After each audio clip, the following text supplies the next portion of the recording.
রমজানের পবিত্রতা ও সংযমের শিক্ষা যেন বাজারে এসে হোঁচট খায় প্রতিবারই। নিত্য পণ্যের ঊর্ধ্বগতি আর সিন্ডিকেটের কারসাজিতে যখন সাধারণ মানুষের নাভিশ্বাস ওঠার দশা, ঠিক তখনই আশার আলো দেখাচ্ছেন 8 জন অদম্য বন্ধু।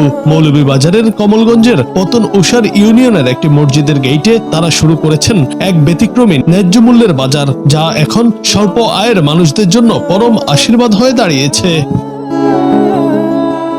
এই বাজারে সবজি থেকে শুরু করে নিত্য প্রয়োজনীয় পণ্যের দাম বাজারের তুলনায় প্রায় অর্ধেক। ফলে প্রতিদিন বিকেলে এখানে ক্রেতাদের উপচে পড়া ভিড় লক্ষ্য করা যাচ্ছে। বাজারের ব্যাগ হাতে নিয়ে হাসি মুখে ফিরছেন খেটে খাওয়া মানুষেরা। এই ব্যতিক্রমী বাজারটি কেবল পণ্যের যোগানই দিচ্ছে না, বরং রমজানের প্রকৃত মানবিক শিক্ষার এক উজ্জ্বল দৃষ্টান্ত স্থাপন করেছে।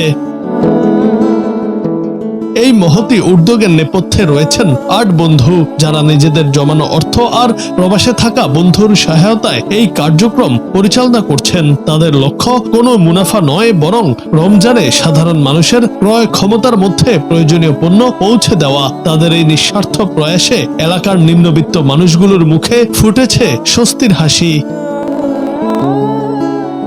জুনায়েদ আহমেদ, বাংলা টিভি।